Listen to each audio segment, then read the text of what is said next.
प्रिय मित्रों, हर हर महादेव, जय मां अम्बे। भारतीय ज्योतिष संग्रह परिवार में आप लोगों का हार्दिक अभिनंदन है एवं स्वागत है। आशा करता हूं कि आप लोग भी कुशल होंगे।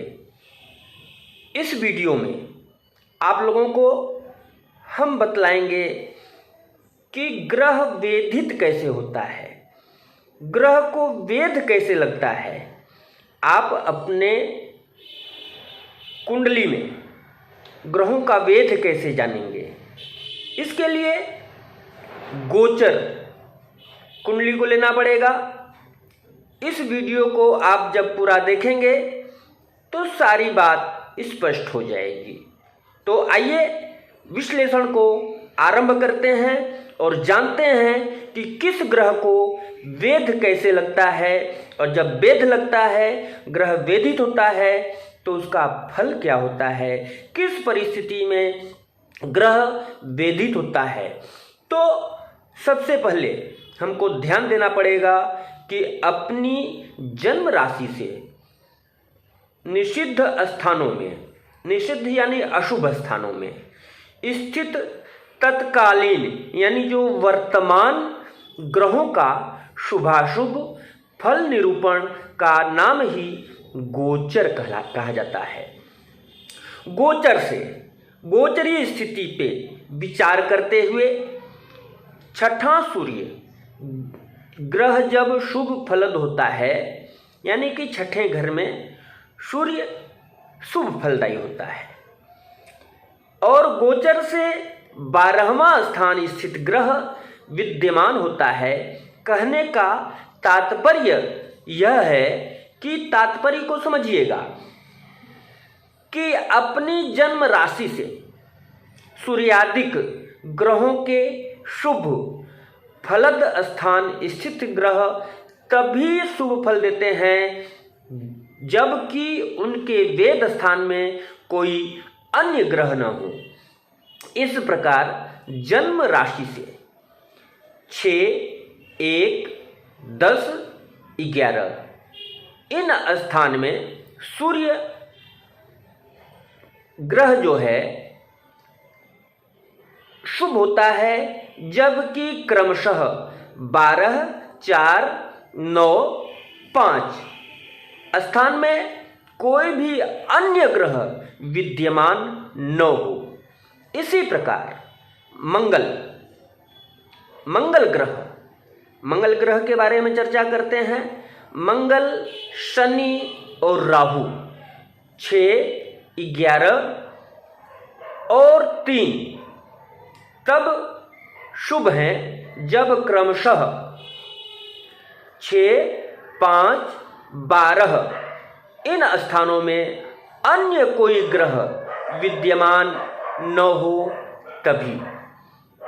चंद्रमा 10, 3, 11, 1, 6, 7 इन स्थानों में शुभ होता है, जबकि क्रमशः 4, 9, 8, 5, 12 और 2 इन स्थानों में कोई भी ग्रह विद्यमान न हो।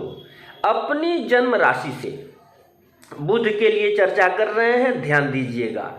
अपनी जन्म राशि से बुध 2, 4, 6, 8, 10, 11 इन स्थानों में शुभ होता है, जब क्रमशः 5, 3, 9, 1, 8, 12 स्थानों में अन्य कोई भी ग्रह स्थित न हो तभी शुभकारी होगा।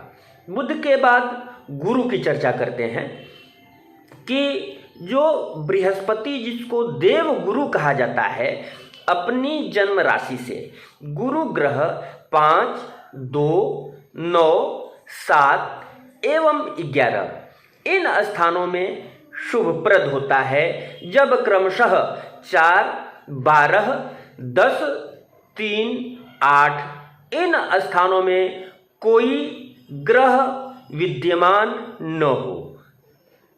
अब अपनी जन्म राशि से शुक्र ग्रह जो स्वास्थ्य का, सांसारिक सुख सुविधाओं का कारक है, तो शुक्र ग्रह 1, 2, 3, 4, 5, 8, 9, 11 एवं 12 इन स्थानों में शुभप्रद होता है। यदि क्रमशः 8, 7, 1, 10, 9, 5, 11, 6 और 3 इन स्थानों में कोई ग्रह स्थित न हो। विशेष बात यह है कि पिता और पुत्र ग्रहों जैसे सूर्य पिता, शनि पुत्र, चंद्रमा पिता, बुध पुत्र हुआ, इनके वेद का अशुभ फल नहीं होता है। जैसे जन्म राशि से छठे शुभ सूर्य को जन्म राशि के 12वें सभी ग्रह वेद से अशुभ फल देते हैं, तो ऐसी जगह शनि के वेद से सूर्य अशुभ न होकर शुभ फलदायी हो जाता है, तथा वेद स्थान में कोई ग्रह हो और शुभ स्थान में कोई ग्रह स्थित हो तो भी विपरीत वेद होने का शुभ फल देगा, अन्यथा अशुभ फल समझना चाहिए। जैसे 12वें स्थान का सूर्य छठे स्थानीय ग्रह से विपरीत वेद होने से अशुभ सूर्य भी शुभ फल देने लगता है। शुक्ल पक्ष में ध्यान दीजिएगा, पक्ष के बारे में बोल रहे हैं। शुक्ल पक्ष में चंद्रमा 2, 9 और 5 इन स्थानों में शुभ होता है, जब क्रमशः 6, 8, 4 स्थानों में बुध वर्जित ग्रहों से विध न हो तब 2 प्रकार के वेद के लिए आचार्यों का मत आता है।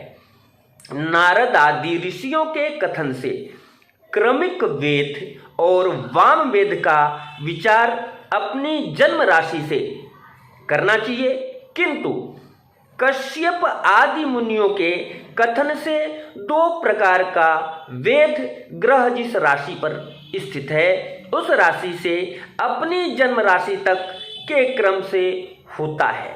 जैसे उदाहरण देते हैं।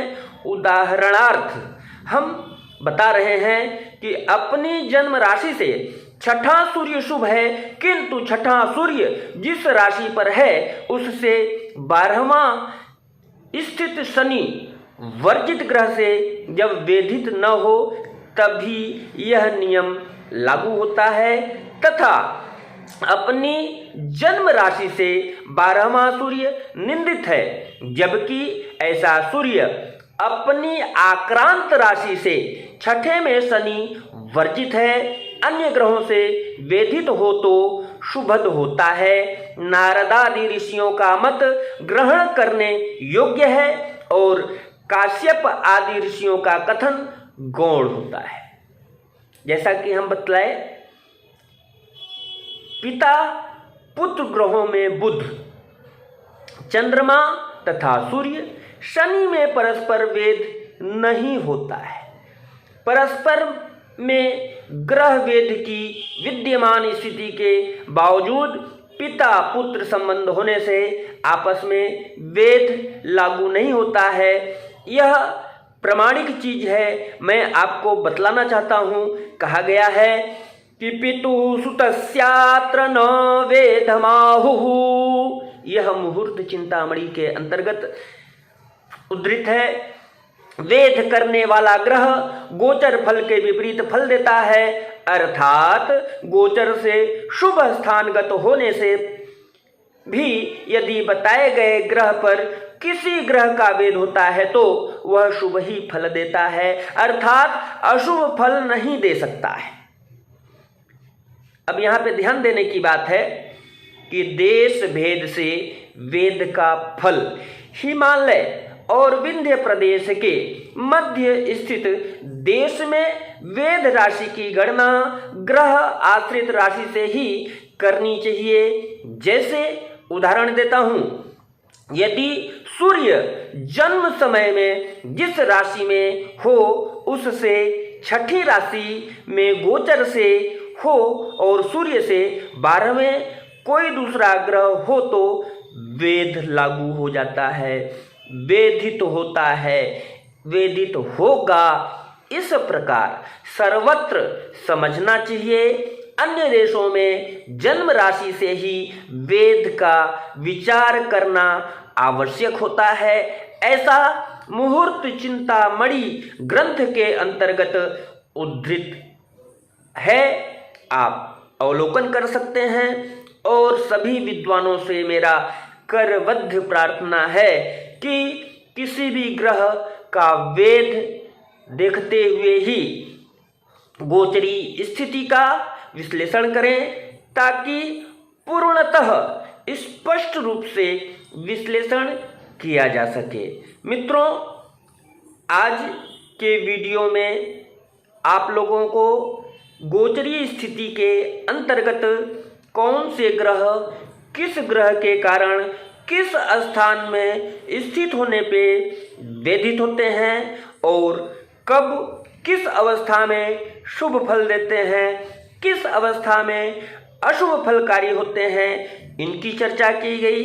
अगर आप लोगों को यह वीडियो अच्छा लगा तो आप कमेंट अवश्य करें और इसके बाद आपके इस वीडियो में दाहिने तरफ में लाल कलर में सब्सक्राइब लिखा हुआ है, उसे सब्सक्राइब कर देवें, बेल आइकन को ऑल कर दें, ताकि इस तरह से जो जानकारियां दी जाती हैं आप लोगों तक पहुँचे और आप लोग इस जानकारी से लाभान्वित हों। आज के वीडियो में इतना ही। इसी तरह से हम विश्लेषण को लेकर के पुनः उपस्थित होंगे। तब तक के लिए हर हर महादेव, जय मां अम्बे।